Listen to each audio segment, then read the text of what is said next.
आप सभी का स्वागत है मेरे YouTube चैनल डिवाइन म्यूजिक में। आज मैं आपको बताऊंगी हनुमान जी को क्यों बाल ब्रह्मचारी कहा जाता है। उनकी 3 पत्नियां थीं, लेकिन फिर भी उन्हें बाल ब्रह्मचारी क्यों कहा जाता है। हनुमान जी को बाल ब्रह्मचारी माना जाता है, लेकिन कई ग्रंथों एवं पौराणिक कथाओं में इस बात का उल्लेख मिलता है कि हनुमान जी ने 3 विवाह किए थे। ऐसे में फिर कैसे हनुमान जी ब्रह्मचारी कहलाए, जानते हैं अब इसके बारे में। आप सब ध्यान से सुनिएगा। हनुमान जी को हिंदू धर्म में बाल ब्रह्मचारी माना गया है। रामायण में भी इस बात का उल्लेख मिलता है कि हनुमान जी ने अपना जीवन राम भक्ति के लिए समर्पित कर दिया था। वहीं कुछ ग्रंथों में यह भी बात सामने आई है कि हनुमान जी विवाहित थे। हनुमान जी ने 3 शादियां की थी। ऐसे में फिर कैसे हनुमान जी बाल ब्रह्मचारी हुए। ज्योतिष एक्सपर्ट डॉक्टर राधाकांत वत्स कहते हैं इस बारे में। हनुमान जी की पहली पत्नी थी सुवर्चला, जो सूर्यदेव की पुत्री थी। हनुमान जी की दूसरी पत्नी थी अनंग कुसुमा, जो वरुण देव की पुत्री थी।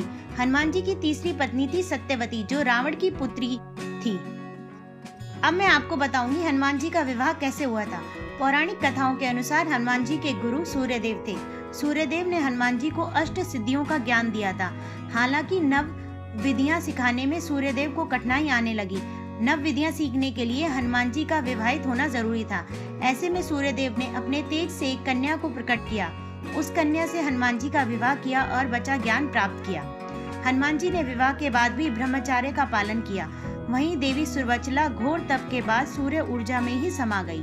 ठीक ऐसे ही हनुमान जी के अन्य विवाह भी विद्या प्राप्ति के लिए हुए थे। इसीलिए हनुमान जी को ब्रह्मचारी कहा जाता है। अब मैं आपको बताऊंगी हनुमान जी ब्रह्मचारी क्यों कहलाते हैं। तीनों विवाहों के बाद भी हनुमान जी ब्रह्मचर्य का पालन करते रहे। वहीं हनुमान जी की तीनों पत्नियां तप कर विलीन हो गईं।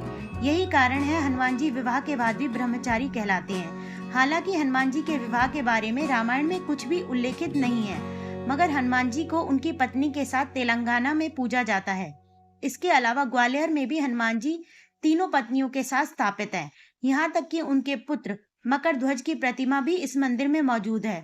हनुमान जी का एक पुत्र भी था जिसका नाम था मकर ध्वज। अब मैं उसकी कथा बताऊंगी आपको। मकर ध्वज का जन्म कैसे हुआ था।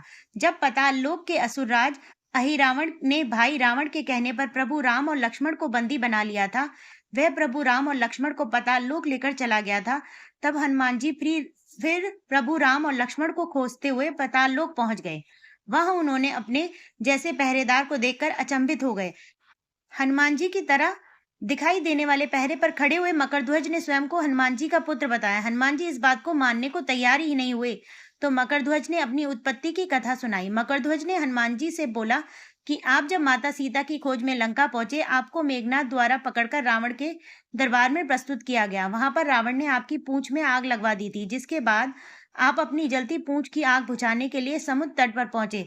आग बुझाते हुए आपके पसीने की एक बूंद पानी में टपकी, जिसे एक बड़ी मछली ने पी लिया था। उसी एक बूंद की वजह से वह मछली गर्भवती हो गई। एक दिन पाताल के एक असुरराज अहिरावण के सेवकों ने खाने के लिए उस मछली को पकड़ लिया, लेकिन जब उसका पेट चीर रहे थे तभी उसमें से वानर की आकृति का एक मनुष्य निकला, जो कि मैं था। सेवक बालक को अहिरावण के पास लेकर गए। अहिरावण ने मुझे पाताल पुरी का रक्षक नियुक्त कर दिया। वह मैं ही हूँ जो मकरध्वज के नाम से प्रसिद्ध हुआ। हनुमान जी ने अहिरावण का वध कर प्रभु श्री राम और लक्ष्मण को मुक्त कराया। इसके बाद उन्होंने अपने पुत्र मकरध्वज को पाताल लोक का राजा नियुक्त कर दिया। हनुमान जी ने मकरध्वज को धर्म के मार्ग पर चलने की प्रेरणा दी। बोलो हनुमान जी की जय। आप सभी को अगर मेरी जानकारी अच्छी लगी है तो मेरे चैनल डिवाइन म्यूजिक को लाइक और सब्सक्राइब करें और बेल आइकन प्रेस कर दें। धन्यवाद।